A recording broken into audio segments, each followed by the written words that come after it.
जय हिंद दोस्तों। तो आज का वीडियो आप लोग के लिए बहुत ही ज़्यादा इम्पोर्टेंट होने वाला है, क्योंकि आज मैं आप लोग को बताने वाला हूं कि एसएससी जीडी के अंदर जो 8 प्रकार की फोर्स है उनका क्या काम है। जब भी आप एसएससी जीडी का फॉर्म फिल करते हैं, जो एसएससी जीडी 2025 का जो फॉर्म आया है, जब आप उसे फिल करने के लिए जाएंगे बाकी चीज़ तो आप कर लेंगे, लेकिन प्रॉब्लम तब आएगी जब आपसे पोस्ट प्रेफरेंस पूछा जाएगा कैफे वाले के द्वारा कि आपको पोस्ट प्रेफरेंस क्या डालना है। एक तो आप ये करोगे, अगर आपको नहीं पता है तो ये आप करोगे कि आप उनको बोलोगे कि आप भैया अपने अनुसार इसको कुछ डाल दो। उसके अलावा अगर वो अपने अनुसार नहीं डालता है तो आप क्या करोगे, कुछ से कुछ डाल दोगे। उसके बाद फिर जब आपको उसके बारे में पता चलेगा कि हाँ ये फोर्स का क्या काम है, ये फोर्स कितनी अच्छी है और क्या इसमें हमें बेनिफिट मिल रहा है रहने से, तो जब आपको पता चलेगा तो फिर आपको बाद में पछतावा होगा कि आपने वो पोस्ट प्रेफरेंस आपने गलत डाल दिया।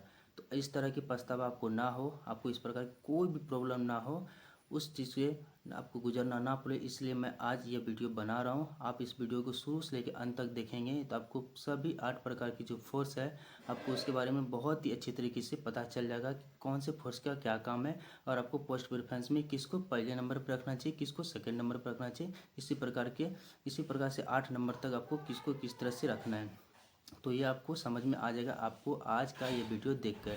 तो आई होप आपको, मैं पूरी तरह से आशा करता हूँ आप शुरू से लेकर अंत तक ये वीडियो को देखेंगे और आपकी सारी डाउट क्लियर हो जाएगी। और जब आप एसएससी जीडी 2025 का फॉर्म फिल करेंगे तो आप अपने सुविधा अनुसार, अपनी खुशी से, अपनी इच्छा अनुसार जो पोस्ट आप डालना चाहेंगे प्रेफरेंस में वो आप डाल पाएंगे। तो चलिए वीडियो को शुरू करते हैं बिना टाइम को वेस्ट किए हुए।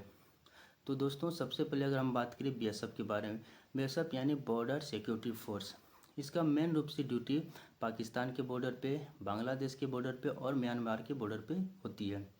रिस्क ज़्यादा होता है क्योंकि ये बॉर्डर पे रहने वाली फोर्स है। साथ ही सबसे ज़्यादा रिस्क होता है पाकिस्तान के बॉर्डर पे। और इसके अलावा ऐसा नहीं कि अगर ये बॉर्डर बॉर्डर सिक्योरिटी फोर्स है तो ये बॉर्डर पे ही सिर्फ डिप्लॉय होती है। इसके अलावा अंदर में भारतीय देश के अंदर के में भी वो डिप्लॉय होती है। साथ ही ये इलेक्शन की ड्यूटी में भी काम आती है। थोड़ा इसमें रिस्क है, लेकिन रिस्क के साथ साथ इसमें पे भी ज़्यादा है। यानी कि जैसे आप अगर रिस्क वाले इलाके में जाते हो तो आपका पे भी बढ़ता है, यानी पे अच्छा है लेकिन रिस्क है। उसके बाद अगर हम बात कर लेते हैं कि CISF, central industrial police force, इसका काम रहता है दोस्तों, ये मेन रूप से डिप्लॉय होते हैं मेट्रो स्टेशन पे, एयरपोर्ट पे।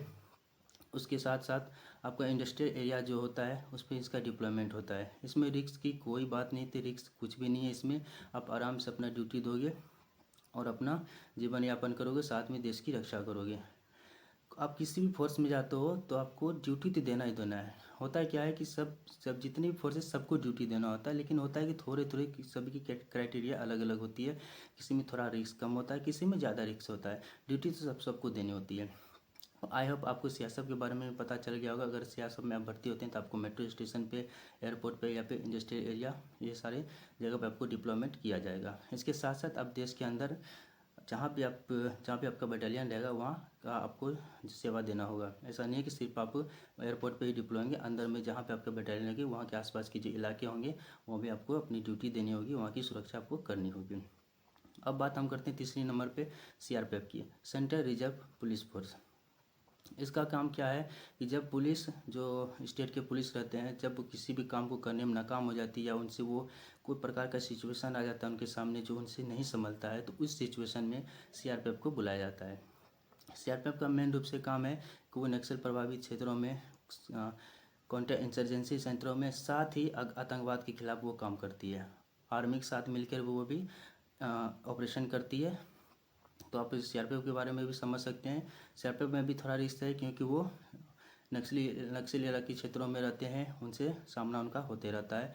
आतंकवाद से भी उनका सामना होते रहता है, तो थोड़ा उनसे भी, इनमें भी खतरा। लेकिन फिर मैं एक बात बताऊंगा, ऐसा नहीं है कि सभी जितने भी CRPF में फोर्स, जितने भी CRPF में जवान है सभी को इस सब से जूझना पड़ता है। तो सबका डिप्लॉयमेंट अलग अलग होता है कि कभी इसका डिप्लॉयमेंट यहाँ हुआ, कभी इसका डिप्लॉयमेंट यहाँ नहीं।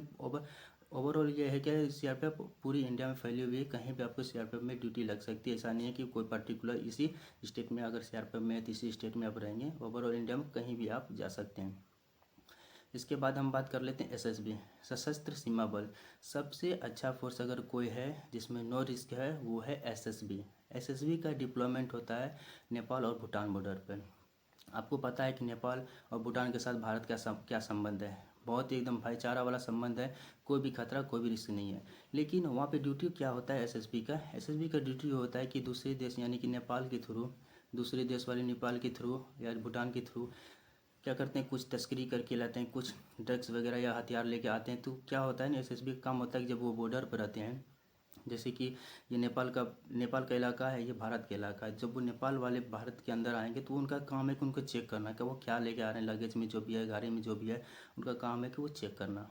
उसके बाद उसके आने जाने में कोई भी वीज़ा की भी ज़रूरत नहीं है। जैसे भारत से अगर पाकिस्तान में जाना है, पाकिस्तान से अगर भारत में आना है तो एक वीज़ा की ज़रूरत पड़ती है। लेकिन क्या है कि आपको अगर नेपाल से भारत में आना है, या नेपाल से भारत में आने के बाद अगर भारत से आपको भूटान में जाना है तो इसमें कोई वीज़ा की ज़रूरत नहीं है, आप नॉर्मली आ सकते हैं। यानी कि अगर आपको भूटान में काम है, भूटान में आप काम करते हैं, तो सुबह अगर भारत से निकले, भूटान में आप जाके शाम में भूटान से काम करके वापस आ सकते हैं, कोई तरह की दिक्कत नहीं है। तो आपको समझ में आ गया कि एसएसबी का क्या काम है। उसके बाद हम बात करते हैं असम राइफल, पांचवा फोर्स की बात करते हैं असम राइफल। असम राइफल के बारे में एक लोगों के माइंड में ये फैला हुआ है कि असम राइफल, यानी अगर असम राइफल नाम है तो ये असम की फोर्स है। जी नहीं दोस्तों, ये असम की फोर्स नहीं है। मैं आपको क्लियर कर देता हूँ, ये असम की फोर्स नहीं है। ये नॉर्थ ईस्ट में रहने वाली फोर्स है। नॉर्थ ईस्ट में जितने भी राज्य हैं, उस राज्यों की देखभाल करना, उस वहाँ के लोगों की देखभाल करना, वहाँ के होने वाले किसी भी प्रकार की गतिविधि, किसी भी प्रकार की सिचुएशन को हैंडल करना, वो काम है असम राइफल का। असम राइफल का मेन तौर पे नॉर्थ ईस्ट में डिप्लॉयमेंट होता है, लेकिन इसके साथ साथ जम्मू कश्मीर में भी कुछ बटालियन असम राइफल का फैला हुआ है। तो ये जो आपके मन में भ्रांति है कि असम राइफल असम में रहने वाली फोर्स है, वो बिल्कुल नहीं है। वो भी सेंट्रल लेवल की फोर्स है और वो नॉर्थ ईस्ट के सारे इलाके में फैली हुई है।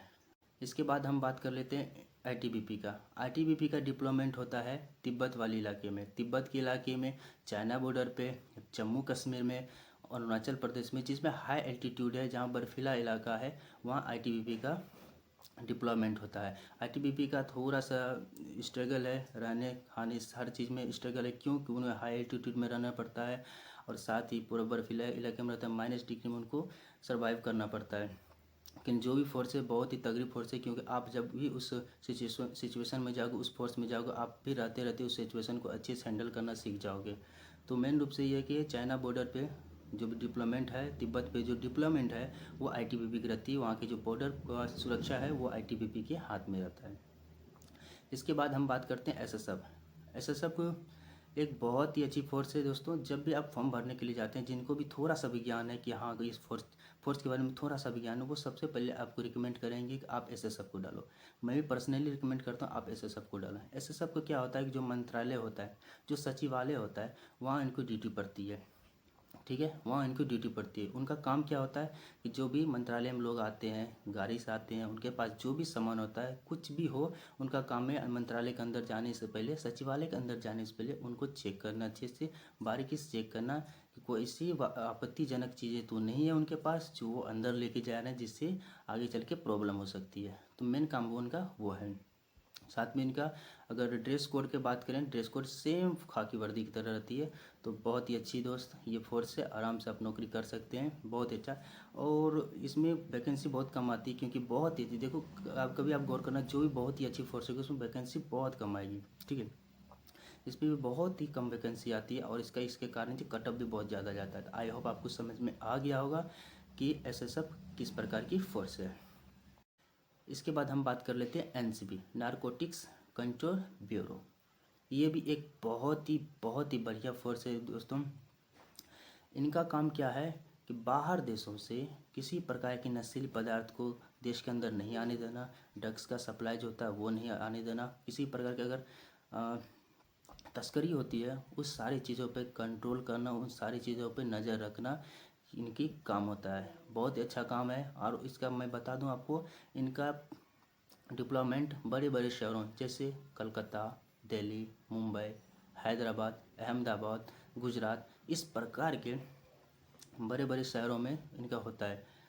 तो दोस्तों आई होप कि आपको जो मैंने बताया, आई होप कि आपको बहुत ही अच्छी तरीके से समझ में आ गया होगा। और मैं ये भी आशा करता हूँ कि जब भी आप एसएससी जीडी 2025 का फॉर्म फिल करने के लिए जाएंगे, उससे पहले अगर आप ये वीडियो देख लेंगे तो आपको माइंड में जो भी चल रहा होगा कि हाँ कौन सा प्रेफरेंस आ रही है, कौन से पोस्ट का पोस्ट डालें, कौन से फोर्स का पहले नंबर पर प्रेफरेंस डालें। ये वीडियो देख के आपका क्लियर हो गया होगा और आपके मन में वो चॉइस भी बन गई होगी कि आपको कौन सा पहले नंबर पर डालना है।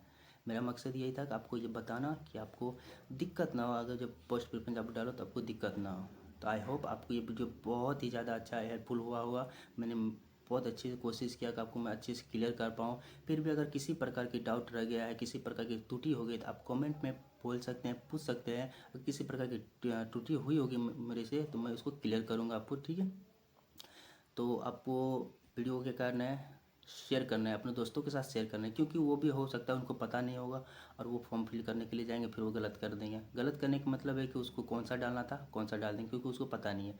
डाल देंगे, उसके बाद क्या होगा, अगर आपने एक बार पोस्ट प्रेफरेंस डाल दिया, जो भी आपने पोस्ट प्रेफरेंस एक बार डाल दिया, तो आप कुछ भी कर लो, पोस्ट प्रेफरेंस फिर एसएससी चेंज नहीं करती। एक बार आपने पोस्ट प्रेफरेंस डाल के सबमिट कर दिया तो कर दिया, फिर वो एसएससी आपका पोस्ट प्रेफरेंस चेंज नहीं करेगी। आपको अगर पहले नंबर पे आपने बीएसएफ को डाला है तो बीएसएफ ही रहेगा आपका। अगर बीएसएफ में जॉब अगर हो गया आपका, उसके अनुसार अगर कटअप में आपका नंबर आ गया तो आपको बीएसएफ में जॉब होगा। आप कितना भी कोशिश कर लो कि आपका सीआईएसएफ में हो जाए तो वो नहीं हो पाएगा। तो ऐसी गलती ना हो, इसलिए आप ये क्या करना है, अभी वीडियो दोस्तों के साथ भी शेयर कर दें ताकि उनका भी मदद हो सके और वो भी अपने मन चाह पोस्ट पर भर्ती हो सके। तो आई होप आपको वीडियो बहुत अच्छा लगा होगा। वीडियो अच्छा लगे तो वीडियो को क्या करना है, क्या करना है, लाइक कर देना है। अगर वीडियो अच्छा नहीं लगे फिर भी आपको क्या करना है, लाइक कर देना है, क्योंकि मैंने मेहनत किया, आपको बताने की कोशिश किया है।